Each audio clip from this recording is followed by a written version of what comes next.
Now, M.Zitout is a former Algerian diplomat who was based in Libya. He's been following events there closely. Here in the BBC Network Africa studio, I first asked him about the strategic significance of Misrata. First, it has got the strategic location between Tripoli, about 211 kilometers from Tripoli, and Sirte. Sirte is the stronghold town of Gaddafi. It's quite embarrassing for Gaddafi because Gaddafi wants to show to the world at least that he's controlling the western Libya. And also in case, and this is, I think, that's what he has in mind, and others foreign power maybe have in mind, in case of splitting Libya to two states, that will be a very simple and easy move for him to keep the western side of Libya and to stay in power.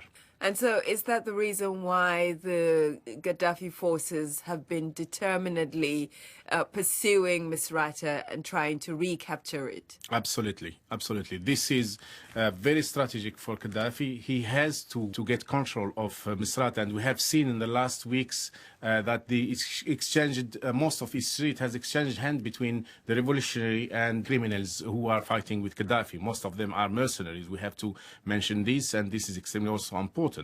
This is why also Gaddafi, not only in fact Misrata, but also other small towns on the west, and particularly on the mountains of Jabal Akhdar, which is the mountain, the Green Mountains, like Zwara, like Zintan, like Ben Walid, like Nalut. This is quite important towns for Gaddafi to control. Now, obviously, he is coming across or meeting a lot of resistance. Do you think, therefore, that the Gaddafi forces will fight to the bitter end? They will. They will. In fact, has been besieged now since the 24th of February, which is nearly 2 months now.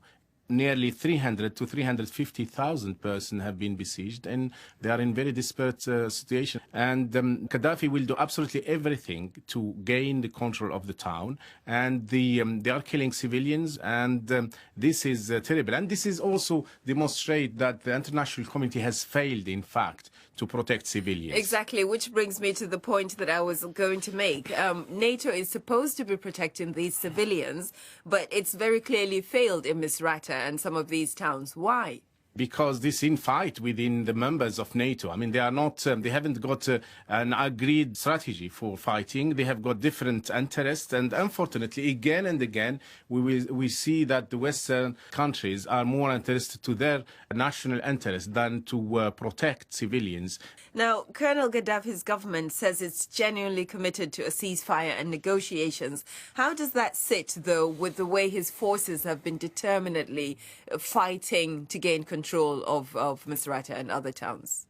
This is a joke, honestly. No one believes Gaddafi. Gaddafi always say something and do exactly the contrary.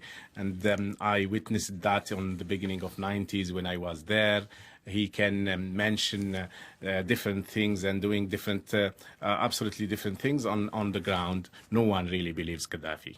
And so how do you see the situation being resolved? I'm very optimistic, honestly. Revolution has won on Tunisia, Egypt, maybe in few days in Yemen, and maybe in coming weeks in Algeria and other Arab countries. This is the Arab Revolution which is going on. This is the move of history. They can't really stop it, and Gaddafi will not stop it in Libya. I'm absolutely sure about that. I was speaking to M.Zitout, a former Algerian diplomat who was based in Libya. I'm Bilkis Labaran. You're listening to the BBC's Network Africa. Tembea, tembea, tembea.